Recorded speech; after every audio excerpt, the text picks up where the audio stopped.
Hello बच्चों, how are you all. Welcome back बच्चों। आज का साडा नेक्स्ट जो 7th वीडियो है वो है numerical portion of this chapter atomic structure. तो न्यूमेरिकल पोर्शन ਦੇ ਵਿੱਚ ਸਭ ਤੋਂ ਪਹਿਲਾਂ न्यूमेरिकल ਕਰਨ ਲੱਗੇ ਬੱਚੇ ਇੱਕ ਚੀਜ਼ ਯਾਦ ਰੱਖਣੀ ਹੈ, ਜਿਸ ਵੀ ਟੌਪਿਕ ਦੇ ਤੁਸੀਂ न्यूमेरिकल ਕਰਨ ਲੱਗੇ ਹੋ ਉਸ ਟੌਪਿਕ ਨਾਲ ਰਿਲੇਟਡ ਪਹਿਲਾਂ ਫਾਰਮੂਲੇ ਜ਼ਰੂਰ ਲਿਖ ਲੈਣੇ ਨੇ। ਠੀਕ ਹੈ, तो ਫਾਰਮੂਲੇ ਕਿਹੜੇ-ਕਿਹੜੇ ਨੇ ਦੇਖੋ। ਬੋਹਰ ਐਟॉमिक ਥਿਊਰੀ ਅਸੀਂ ਪੜ੍ਹ ਕੇ ਆਏ ਆ। ਬੋਹਰ ਐਟॉमिक ਥਿਊਰੀ ਦੇ ਵਿੱਚ ਕਿਹੜੇ-ਕਿਹੜੇ ਫਾਰਮੂਲੇ ਅਸੀਂ ਸਟੱਡੀ ਕੀਤੇ ਸੀਗੇ। ਉਹਦੇ ਵਿੱਚ ਪਹਿਲਾ ਫਾਰਮੂਲਾ फस्ट जो फार्मूला असी बोहर रेडियस का स्टडी किया सी, वो किहदे इक्वल सी Rn is equal to n square divide by z into 0.529 Armstrong. ये फार्मूला नोट कर लो। पहला फार्मूला इस बेसिस से असी फर्स्ट न्यूमेरिकल करना है। सैकेंड साडा न्यूमेरिकल जो सी बोहर दा पोस्टुलेट पढ़िया सी वो की सी mvr is equal to n into h upon 2 pi. फिर उस तो बाद थर्ड जो प्रीवियस वीडियो में असी पढ़ के आए Rydberg formula 1 by lambda is equal to R H 1 by n1 square minus 1 by n2 square. ठीक है बच्चों, तो ये तीन मेन फार्मूले ने जिन्हां बेसिस ते असी अज न्यूमेरिकल करने आ। पहला तो इहनूं नोट कर लो सारे बच्चे, इस टॉपिक नूं करन तो पहला ये फार्मूले नोट कर लो। ठीक है बच्चों, तो ये फार्मूले सारे बच्चे पहला नोट कर लो। उस तो बाद असीं न्यूमेरिकल करन लगे हां। Numerical is calculate the radius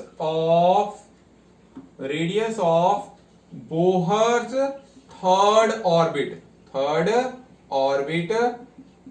ठीक है, इन लिथियम आयन।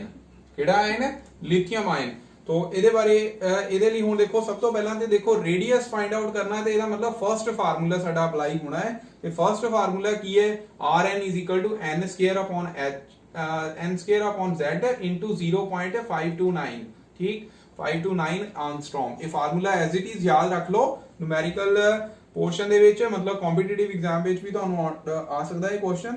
तो ਇਹਦੇ ਵਿੱਚ n ਦੀ ਵੈਲਿਊ ਜਿਹੜੀ ਆ ਉਹ ਥਰਡ ਆ 3। ਉਸ ਤੋਂ ਬਾਅਦ Z इथे कितना एटॉमिक नंबर लिथियम का कितना होता है 3, तो n दी वैल्यू इथे 3 है, तो 3 दा स्क्वायर डिवाइड बाय Z भी इथे 3 है इनटू 0.529 इक्वल टू किहदे इक्वल आऊंगा इनु जदों कैलकुलेट करूंगे it will come to be 1.587 Armstrong. ठीक है, so this is the first numerical based on the Bohr's radius formula. अगला बच्चे हुण न्यूमेरिकल सेकंड न्यूमेरिकल आ नु नोट करो। Second numerical is calculate the velocity. Write down, इनु मैं रब कर देना हुण। इनु तुसी पॉज करके भी लिख लियो। ठीक है, जिन्हें बच्चों ने नहीं लिखा तो next numerical is calculate the velocity in centimetre पर सेकंड। ठीक है, जदों यूनिट जेडे गिवन होन स्पेसिफाइड फिर आंसर भी ओदे विच ही कड्डीदा है। Of an electron placed in the third orbit of hydrogen atom, also calculate the number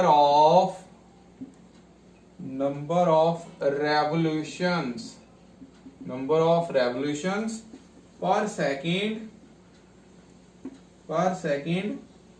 that is this electron makes around the nucleus। तो बच्चे ये क्वेश्चन है। तो इस क्वेश्चन ਦੇ ਵਿੱਚ सब तो पहला देखो फाइंड की करना वेलोसिटी। तो बच्चे न्यूमेरिकल कितना होना है, ਇਹਦੇ ਲਈ ਅਸੀਂ ਬੋਹਰ ਦਾ ਇਹ ਪੋਸਟੂਲੇਟ ਯੂਜ਼ ਕਰਾਂਗੇ mvr n into h upon 2 pi। ठीक, तो ਇਹਦੇ ਵਿੱਚ ਸਭ ਤੋਂ ਪਹਿਲਾਂ ਤੇ ਦੇਖੋ ਰੇਡੀਅਸ फाइंड आउट करो। ਤੁਹਾਨੂੰ ਰੇਡੀਅਸ ਦੀ ਲੋੜ ਪੈਗੀ ਤੇ ਰੇਡੀਅਸ फाइंड ਕਰਨ ਲਈ ਅਸੀਂ जो प्रीवियस फार्मूला दे न्यूमेरिकल करके आए हैं वो यूज हो जाना, मतलब ये दोनों फार्मूले यूज हो जाने एक तरह ना। ठीक है, तो सब तो पहला ਇਹਦਾ रेडियस फाइंड करो। तो रेडियस कितना फाइंड करोगे? Radius of third orbit. ये सोल्यूशन है हुण ਇਹਦਾ। सोल्यूशन ਦੇ ਵਿੱਚ ਕੀ ਕਰਾਂਗੇ? Radius of third orbit. Third orbit the radius ਕਿਹਦੇ ਇਕੁਅਲ ਆਣਾ? ਦੇਖੋ n square upon Z into 0.529 तो एंगस्ट्रॉम ਦੇ ਵਿੱਚ ਆਏਗਾ ਬੱਚੇ। ਉੱਥੇ ਥਰਡ ਆਰਬਿਟ ਆ तो n ਦੀ ਵੈਲਿਊ ਕਿੰਨੀ ਆ ਜਾਣੀ 3 तो 3 into 3 ਕਿੰਨਾ ਹੋ ਗਿਆ 9, Z ਆ ਗਿਆ 1, 9/1 into 0.529 ਜਦੋਂ ਬੱਚੇ ਇਹਨਾਂ ਦੋਨਾਂ ਨੂੰ ਮਲਟੀਪਲਾਈ ਕਰਨ ਤੋਂ ਬਾਅਦ ਆਨਸਰ ਆਏਗਾ 4.761 ਐਂਗਸਟ੍ਰॉम। ठीक है ਤੇ ਬੱਚਿਓ 1 ਐਂਗਸਟ੍ਰॉम ਕਿਹਦੇ ਇਕੁਅਲ ਹੁੰਦਾ ਹੈ? ਦੇਖੋ 1 ਐਂਗस्ट्रॉम इज इक्वल टू 10⁻⁻10 मीटर। अगर सेंटीमीटर च लिखना है तो -8 सेंटीमीटर। 10⁻⁻8 सेंटीमीटर मतलब 4.761 into 10⁻⁻8 सेंटीमीटर। ओके बच्चों, तो पहला ਅਸੀਂ रेडियस फाइंड कर लिया। ਹੁਣ रेडियस ਤੋਂ ਬਾਅਦ ਅਸੀਂ वेलोसिटी फाइंड करनी है। तो वेलोसिटी ਲਈ फार्मूला ਕੀ है? mvr is equal to n into h upon 2 पाई। तो इथों वेलोसिटी का फार्मूला आ गया n into H upon 2 pi m into R. Okay बच्चों, तो ये फार्मूला अप्लाई करने तो बाद इसे वैल्यूज पुट करो। तुसी जदों वैल्यूज पुट करोगे n दी वैल्यू h दी वैल्यू ਅਸੀਂ ਇਹਨੂੰ ਉੱਪਰ ਪੁੱਟ ਕਰ ਦਿੰਦੇ ਆ। देखो n कितना आ गया 3, h कितना ਹੁੰਦਾ 6.63 into 10⁻⁻34 ਜਾਊਲ ਸੈਕਿੰਡ। ਜਾਊਲ ਸੈਕਿੰਡ ਨੂੰ ਬੱਚੇ ਇੱਥੇ ਅਰਗ ਵਿੱਚ ਲੈ ਕੇ ਆਣਾ ਤੇ ਅਰਗ ਵਿੱਚ ਇਹ ਵੈਲਿਊ ਹੁੰਦੀ ਆ 10⁻⁻27। ਓਕੇ, तो ਇਹ ਜਰੂਰ ਨੋਟ ਕਰ ਲਿਓ, ਅਰਗ ਵਿੱਚ ਲੈ ਕੇ ਆਣਾ ਹੈ ਕਿਉਂਕਿ ਸੈਂਟੀਮੀਟਰ ਵਿੱਚ ਵੈਲੋਸਿਟੀ ਸੈਂਟੀਮੀਟਰ ਪਰ ਸੈਕਿੰਡ ਚ ਕਰਨੀ ਹੈ। ਜਾਊਲ ਸੈਕਿੰਡ ਵਿੱਚ ਇਹਦੀ ਵੈਲਿਊ -34 ਹੁੰਦੀ ਹੈ ਤੇ h ਦੀ ਵੈਲਿਊ ਤੇ ਅਗਰ ਇਹਨੂੰ ਅਸੀਂ ਸੈਂਟੀਮੀਟਰ ਅਰਗ ਵਿੱਚ ਲੈ ਕੇ ਆਨੇ ਆ मतलब ਉੱਥੇ ਸੈਂਟੀਮੀਟਰ ਯੂਨਿਟ ਆ ਜਾਣੇ ਤੇ -27 ਹੋ ਜਾਂਦਾ। ਓਕੇ, ਅਰਗ ਸੈਕਿੰਡ मतलब ਜਾਊਲ ਸੈਕਿੰਡ ਚ 34 ਵੈਲਿਊ ਹੈ ਮਾਈਨਸ ਦੀ ਔਰ ਅਰਗ ਸੈਕਿੰਡ ਦੇ ਵਿੱਚ ਇਹ -27 ਹੁੰਦੀ ਹੈ। ਉਸ ਤੋਂ ਬਾਅਦ 2 into Bhai the value 3.14, m mass on electron 9.11 into 10⁻⁻10 ਹੁਣ ਕਿੰਨਾ ਆਏਗਾ? ਦੇਖੋ -31 kg ਆ, kg ਨਹੀਂ ਲੈਣਾ ਇੱਥੇ ਗ੍ਰਾਮ ਲੈਣਾ। ਓਕੇ, ਤੇ ਗ੍ਰਾਮ ਇਹ ਕਿੰਨਾ ਆਣਾ 10⁻28 1000 ਦਾ ਮਲਟੀਪਲਾਈ ਹੋ ਜਾਣੀ ਹੈ। r ਰੇਡੀਅਸ ਅਸੀਂ ਫਾਈਂਡ ਆਊਟ ਕਰ ਲਿਆ, ਉਹ ਕਿੰਨਾ ਆਇਆ 4.761 into 10⁻⁻8 ਸੈਂਟੀਮੀਟਰ। ਜਦੋਂ ਇਹ ਸਾਰੀ ਕੈਲਕੂਲੇਸ਼ਨ ਕਰੋਗੇ ਆਫਟਰ ਕੈਲਕੂਲੇਸ਼ਨ ਇਹਦਾ ਆਨਸਰ ਕਿੰਨਾ ਆਣਾ ਹੈ? ਆਨਸਰ ਨੋਟ ਕਰ ਲਓ 0.729 into 10⁻8 सेंटीमीटर पर सेकंड। तो इस तरह बच्चे न्यूमेरिकल करना है। ਇਹਦਾ ਫਰਸਟ ਪੋਰਸ਼ਨ ਜਿਹੜਾ ਉਹ ਕਵਰ ਹੋ ਗਿਆ।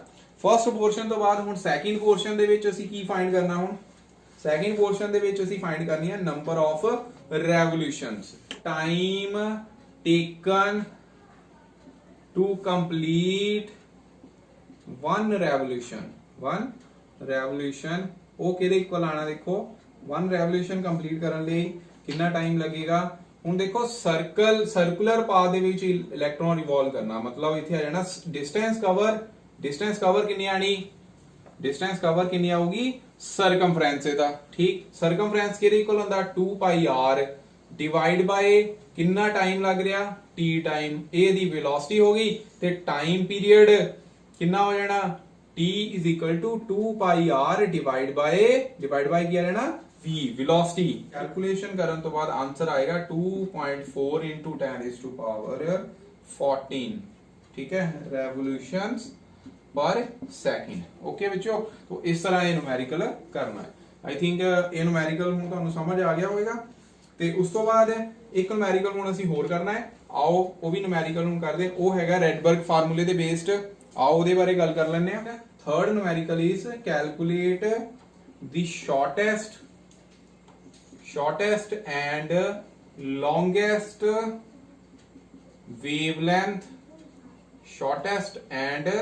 longest wavelength in hydrogen spectrum of Lyman series ठीक है, Lyman series। तो ये बच्चे न्यूमेरिकल है। इस न्यूमेरिकल ਨੂੰ ਹੁਣ ਅਸੀਂ ਕਰਨਾ ਹੈ और ਇਹ न्यूमेरिकल ਹੁਣ ਕਿੱਦਾਂ ਕਰਨਾ ਹੈ? ਦੇਖੋ ਇਹ ਚ ਦੋ न्यूमेरिकल ਕਵਰ ਹੋ ਜਾਣੇ ਆ ਤੇ ਦੋ ਕਨਸੈਪਟ ਤੁਹਾਨੂੰ ਕਲੀਅਰ ਹੋ ਜਾਣੇ ਇਹੀ न्यूमेरिकल ਦੇ ਵਿੱਚ। ਪਹਿਲੀ ਗੱਲ ਤਾਂ ਦੇਖੋ ਲਾਈਮਨ ਸੀਰੀਜ਼ ਲਈ ਆ ਨਾ, ਤੇ ਇਹਦਾ ਮਤਲਬ n1 ਜਿਹੜਾ ਹੈ जो ਅਸੀਂ ਫਾਰਮੂਲਾ ਰੈਡਬਰਗ ਦਾ ਕਰਕੇ ਆਏ ਆ 1 by lambda is equal to RH 1 by n1 square minus 1 by n2 square। ਇਸ ਵਿੱਚ n1 ਦੀ ਵੈਲਿਊ ਕਿੰਨੀ ਆ ਜਾਣੀ ਲਾਈਮਨ ਦੇ ਵਿੱਚ 1। ਇੰਨੀ ਗੱਲ ਆ ਬਸ, ਠੀਕ ਹੈ। ਤੇ n2 ਡਿਸਾਈਡ ਹੋਣਾ ਹੁਣ, ਠੀਕ ਹੈ। n2 ਕਿੰਨਾ ਹੋਣਾ, ਬਿਕੋਜ਼ ਇੱਥੇ ਦੋ ਅਸੀਂ ਵੇਵਲੈਂਥ ਫਾਈਂਡ ਕਰਨੀ ਆ, ਪਹਿਲੀ ਸ਼ਾਰਟੈਸਟ ਤੇ ਦੂਸਰੀ ਲੌਂਗੈਸਟ। ਉਹਦੇ ਲਈ ਦੇਖੋ ਲੌਂਗੈਸਟ ਸ਼ਾਰਟੈਸਟ ਦੇ ਵਿੱਚ ਹੁਣ ਡਿਫਰੈਂਸ ਕਿੱਦਾਂ ਪਤਾ ਲੱਗੂਗਾ, ਇਹਦੇ ਬਾਰੇ ਹੁਣ ਥੋੜੀ ਅਸੀਂ ਗੱਲ ਕਰਨੀ ਹੈ। ਉਹਨੂੰ ਸਮਝਣ ਲਈ ਪਹਿਲਾਂ ਤੇ ਤੁਸੀਂ ਦੇਖੋ એનર્ਜੀ ਦਾ ਫਾਰਮੂਲਾ ਲਿਖੋ, E is equal to hc upon lambda, hc upon lambda। ਹੁਣ ਇੱਥੇ એનર્ਜੀ ਔਰ ਵੇਵਲੈਂਥ ਦੋਨੋਂ ਇੱਕ ਦੂਜੇ ਦੇ ਕੀ ਆ, ਦੋਨੋਂ ਇੱਕ ਦੂਸਰੇ ਦੇ ਕੀ ਆ ਇਨਵਰਸਲੀ ਪ੍ਰੋਪੋਰਸ਼ਨਲ। ਕੀ ਹੈ ਗਿਆ ਇਨਵਰਸਲੀ ਪ੍ਰੋਪੋਰਸ਼ਨਲ, ਮਤਲਬ ਜਿਹਦੀ ਵੇਵਲੈਂਥ ਜ਼ਿਆਦਾ ਉਹਦੀ એનર્ਜੀ ਘੱਟ, ਜਿਹਦੀ ਵੇਵਲੈਂਥ ਘੱਟ ਉਹਦੀ એનર્ਜੀ ਜ਼ਿਆਦਾ। ਠੀਕ ਹੈ, ਪਹਿਲਾਂ ਵੀ ਮੈਂ ਗੱਲ ਕਰ ਚੁੱਕਿਆ ਪ੍ਰੀਵੀਅਸ ਵੀਡੀਓ 'ਚ, ਤਾਂ ਇੱਥੇ ਵੀ ਅਸੀਂ ਇਹ ਗੱਲ ਕਰ ਲੈਣੀ ਕਿਉਂਕਿ ਇੱਥੇ ਯੂਜ਼ ਹੋਣੀ ਹੈ ਇਹ ਟਰਮ ਜਿਹੜੀ ਹੈ।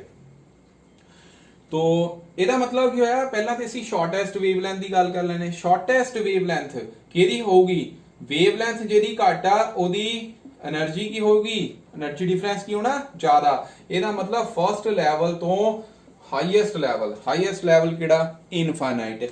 ਇਹਦਾ ਮਤਲਬ ਫॉर ਸ਼ਾਰਟੈਸਟ ਇੱਥੇ n2 ਕਿੰਨਾ ਆ ਗਿਆ ਇਨਫਾਈਨਾਈਟ, ਤੇ ਇਹ ਕਿਹਦੀ ਆ ਗਿਆ ਹੁਣ ਸ਼ਾਰਟੈਸਟ ਲਈ। ਠੀਕ ਹੈ, ਫॉर ਸ਼ਾਰਟੈਸਟ ਵੇਵਲੈਂਥ ਦੇਖੋ ਕਿੰਨਾ ਸੌਖਾ ਹੋ ਗਿਆ, ਠੀਕ, ਅਦਰਵਾਈਜ਼ ਤੁਹਾਨੂੰ ਪਤਾ ਨਹੀਂ ਲੱਗਣਾ ਸੀ। तो शॉर्टेस्ट वेवलेंथ ਲਈ n2 ਕਿੰਨਾ ਹੋ ਗਿਆ ਇਨਫਾਈਨਾਈਟ। ਔਰ ਲੌਂਗेस्ट वेवलेंथ ਜਿਹਦੀ ਜ਼ਿਆਦਾ ਉਹਦਾ એનર્ਜੀ ਡਿਫਰੈਂਸ ਘੱਟ।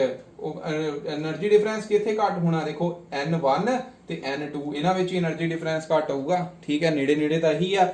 तो ਇਹਦਾ ਮਤਲਬ n2 ਕਿੰਨਾ ਹੋ ਗਿਆ ਫਿਰ 2 ਹੋ ਗਿਆ फॉर लॉन्गेस्ट वेवलेंथ। ओके बच्चों, तो ਇਹ ਬਸ ਇੰਨਾ n2 ਤੇ n2 ਹੀ ਅਸੀਂ ਪ੍ਰੈਡਿਕਟ ਕਰਨਾ ਸੀਗਾ, n1 ਤਾਂ ਸਾਨੂੰ ਪਤਾ ਹੀ ਸੀ। ਬਾਕੀ ਆ ਫਾਰਮੂਲਾ ਹੈਗਾ, ਫਾਰਮੂਲੇ ਵਿੱਚ ਵੈਲਿਊ ਪੁੱਟ ਕਰਨੀ ਹੈ ਤੇ ਆਨਸਰ।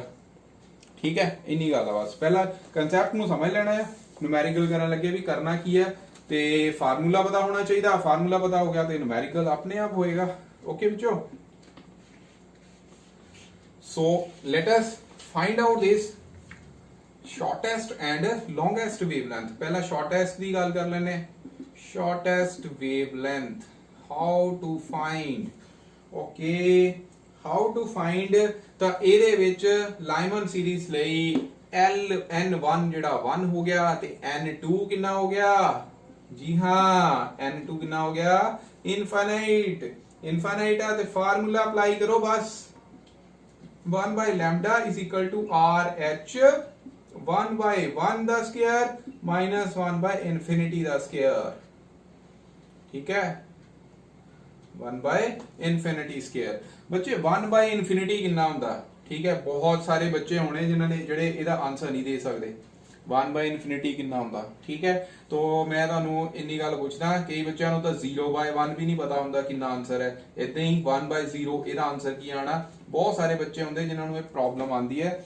ਬੱਚੇ 0 ਨੂੰ ਕਿਸੇ ਵੀ ਨੰਬਰ ਨਾਲ ਡਿਵਾਈਡ ਕਰ ਦੋ, ਆਨਸਰ ਹਮੇਸ਼ਾ 0 ਹੁੰਦਾ, ਪਰ 0 ਨਾਲ ਕਿਸੇ ਵੀ ਨੰਬਰ ਨੂੰ ਡਿਵਾਈਡ ਕਰਨਾ ਤੇ ਆਨਸਰ ਨਹੀਂ ਮਿਲਦਾ, ਉਹ ਇਨਫਾਈਨਾਈਟ ਹੁੰਦਾ। ਠੀਕ ਹੈ, ਤੇ ਇਹਦਾ ਰੈਸੀਪ੍ਰੋਕ, ਇਹਦਾ ਮੁੜ ਕੇ ਇੰਟਰਚੇਂਜਿੰਗ ਕਰਦੀ ਹੈ, ਇਨਫਾਈਨਾਈਟ ਨੂੰ ਇੱਥੇ ਲੈ ਜਾਈਏ, 0 ਨੂੰ ਇੱਧਰ ਲੈ ਜਾਈਏ, 1 by infinity ਕਿੰਨਾ ਹੋ ਗਿਆ 0, ਕਿੰਨਾ ਹੋ ਗਿਆ 0। ਰੈਡਬਰਗ ਦੀ ਵੈਲਿਊ ਕਾਂਸਟੈਂਟ ਦੀ ਕਿੰਨੀ ਸੀ 109677। ਕਈ ਬੁక్స్ ਦੇ ਵਿੱਚ 8 ਵੀ ਲਿਖ ਦਿੰਦੇ ਆ, तो मैं ਇੱਥੇ 7 ਹੀ ਲਿਖੂੰਗਾ into 1 minus 0। ਠੀਕ ਹੈ, तो ਇਹਦਾ ਮਤਲਬ ਇਹਦੇ ਵਿੱਚ ਲੈਮਡਾ ਕਿੰਨਾ ਆ ਗਿਆ 1 by 109677। तो ਇਹਦਾ ਰੈਸੀਪ੍ਰੋਕਲ ਜਦੋਂ ਤੁਸੀਂ ਲਾਓਗੇ ਤਾਂ ਇਹ ਅਪਰੋਕਸੀਮੇਟਲੀ ਕਿਹਦੇ ਇਕੁਅਲ ਆ ਜਾਣਾ 9.11 into 10 raised to power -6 centimetre. इथे सेंटीमीटर इनवर्स है ये। ओके, सेंटीमीटर इनवर्स ऊपर गया, सेंटीमीटर आ गया, तो इन्हों आर्मस्ट्रॉन्ग च लिखना, तो ये आएगा 911.7। ठीक है, अप्रोक्सीमेटली आर्मस्ट्रॉन्ग। ओके बच्चों, ते अगला हैगा सैकेंड पोर्शन। ਇਹਦਾ ਸੈਕਿੰਡ ਪੋਰਸ਼ਨ ਵਿੱਚ ਅਸੀਂ ਲੌਂਗेस्ट वेवलेंथ फाइंड आउट करनी है। ट्रांजिशन ਕਿਹੜੀ ट्रांजिशन ਲਈ ਲਾਈਮਨ ਸੀਰੀਜ਼ ਟ੍ਰਾਂਜੀਸ਼ਨ ਲਈ, ਮਤਲਬ ਕਿ ਇਲੈਕਟ੍ਰੋਨ ਜਿਹੜਾ ਆ ਹਾਇਰ ਲੈਵਲ ਤੋਂ ਲੋਅਰ ਲੈਵਲ n = 1 ਦੇ ਵਿੱਚ ਆ ਰਿਹਾ। तो ਉਹਦੇ ਲਈ ਲੌਂਗੈਸਟ ਵੇਵਲੈਂਥ ਲਈ ਤੁਹਾਨੂੰ ਹੁਣੀ ਦੱਸ ਕੇ ਹਟੇ ਕਿ n2 ਦੀ ਵੈਲਿਊ ਕਿੰਨੀ ਹੋਣੀ ਹੈ, n2 ਦੀ ਵੈਲਿਊ ਹੋਣੀ 2 ਤੇ n1 ਕਿੰਨਾ ਹੋਣਾ 1। ਓਕੇ ਬੱਚੋ, तो 1/λ = RH 1/n1 square minus n2 square. Formula ਤੁਹਾਨੂੰ ਸਾਰੇ ਬੱਚਿਆਂ ਨੂੰ ਪਤਾ, r ਦੀ ਵੈਲਿਊ ਪੁੱਟ ਕਰੋ, r ਦੀ ਵੈਲਿਊ ਹੈ 109677 ਸੈਂਟੀਮੀਟਰ ਇਨਵਰਸ, n1 ਦਾ ਸਕੁਅਰ 1 ਦਾ ਸਕੁਅਰ माइनस 2 ਦਾ ਸਕੁਅਰ। ਠੀਕ ਹੈ, ਇਹਨੂੰ ਸੋਲਵ ਕਰ ਲੈਣਾ, ਸੋਲਵ ਕਰੋਗੇ ਤੇ 1 - 1/4 ਮਤਲਬ ਇਹਦਾ ਐਲਸੀਐਮ ਲਾਉਂਗੇ ਤਾਂ ਇਹ ਆ ਜਾਣਾ ਕਿੰਨਾ ਆਏਗਾ 4 ਐਲਸੀਐਮ ਆਇਆ। 4 - 1 ਕਿੰਨਾ ਹੋ ਗਿਆ 3 109677 into 3/4। ਹੁਣ ਇਥੋਂ ਲੈਮਡਾ ਦੀ ਵੈਲਿਊ ਜਦੋਂ ਤੁਸੀਂ ਕੈਲਕੂਲੇਟ ਕਰੋਗੇ ਤਾਂ ਮੈਂ ਹੁਣ ਆਂਸਟਰੋਮ ਦੇ ਵਿੱਚ ਇੱਥੇ ਲਿਖਣ ਲੱਗਾ ਆ, तो इन्हों नोट कर लो 1215.7 आंगस्ट्रॉम। ठीक है, तो ये है बच्चे इन्हां दोनों दे विच मतलब ये न्यूमेरिकल की सीगा, calculate the shortest and longest wavelength in hydrogen spectrum of Lyman series. तो लाइमन सीरीज ਲਈ n1 1 ਹੋ ਗਿਆ ਤੇ n2 ਅਸੀਂ प्रेडिक्ट करना ही शॉर्टेस्ट ਤੇ लॉन्गेस्ट ਕਿੱਦਾਂ प्रेडिक्ट ਕਰਦੇ ਆ ਉਹਦੇ ਬਾਰੇ ਤੁਹਾਨੂੰ ਸਮਝਾ ਦਿੱਤਾ। ठीक है, कि मतलब ਜਿਹਦਾ એનર્ਜੀ ਡਿਫਰੈਂਸ ਜਿਹੜਾ ਬਹੁਤ ਜ਼ਿਆਦਾ ਹੋਊਗਾ, ਕਿਉਂਕਿ ਜਿਹੜੀ એનર્ਜੀ ਹੈ એનર્ਜੀ ਵੇਵਲੈਂਥ ਤੇ ਕੀ ਹੁੰਦੀ ਹੈ ਇਨਵਰਸਲੀ ਪ੍ਰੋਪੋਰਸ਼ਨਲ। ਸ਼ਾਰਟੈਸਟ ਵੇਵਲੈਂਥ ਕਿਹਦੀ ਆਣੀ ਹੈ ਜਿਹਦਾ એનર્ਜੀ ਡਿਫਰੈਂਸ ਜ਼ਿਆਦਾ ਹੋਏਗਾ, ਤੇ ਲੌਂਗੈਸਟ ਵੇਵਲੈਂਥ ਕਿਹਦੀ ਆਣੀ ਜਿਹਦਾ એનર્ਜੀ ਡਿਫਰੈਂਸ ਘੱਟ ਹੋਊਗਾ। એનર્ਜੀ ਡਿਫਰੈਂਸ ਘੱਟ ਕਿੱਥੇ ਆ ਜਦੋਂ n1 ਤੇ 2 ਇਹਨਾਂ ਦਾ એનર્ਜੀ ਡਿਫਰੈਂਸ ਘੱਟ, ਤੇ ਲੌਂਗੈਸਟ ਲਈ ਇਨਫਾਈਨਾਈਟ, ਸ਼ਾਰਟੈਸਟ ਵੇਵਲੈਂਥ ਲਈ n2 ਇਨਫਾਈਨਾਈਟ, ਲੌਂਗੈਸਟ ਵੇਵਲੈਂਥ ਲਈ n2 2। ਸੋ ਬੱਚੇ ਇਹ ਸੀਗੇ numerical based on the Bohr's atomic theory. ਇਹਦੇ ਵਿੱਚ ਰੇਡੀਅਸ ਵਾਲੇ ਨਿਊਮੈਰੀਕਲ ਵੀ ਅਸੀਂ ਕਰ ਲਿਆ, ਉਸ ਤੋਂ ਬਾਅਦ ਬੋਹਰ ਦੇ ਪੋਸਟੂਲੇਟ ਯੂਜ਼ ਕਰਕੇ ਉਹ ਵੀ ਨਿਊਮੈਰੀਕਲ ਕਰ ਲਿਆ, ਤੇ ਉਸ ਤੋਂ ਬਾਅਦ ਰੈਡਬਰਗ ਫਾਰਮੂਲਾ ਲਗਾ ਕੇ ਉੱਥੋਂ ਵੀ ਨਿਊਮੈਰੀਕਲ ਅਸੀਂ ਕਿੱਦਾਂ ਕਰਨੇ ਨੇ ਉਹਦੇ ਬਾਰੇ ਵੀ ਅਸੀਂ ਡਿਸਕਸ ਕਰ ਲਿਆ। ਨੈਕਸਟ ਟੌਪਿਕ ਹੋਏਗਾ ਡਿਊਅਲ ਨੇਚਰ ਆਫ ਰੇਡੀਏਸ਼ਨਸ, ਉਹ ਅਸੀਂ ਨੈਕਸਟ ਵੀਡੀਓ ਦੇ ਵਿੱਚ ਕਰਾਵਾਂਗੇ ਤੁਹਾਨੂੰ। So till then stay at home, stay safe, thank you so much.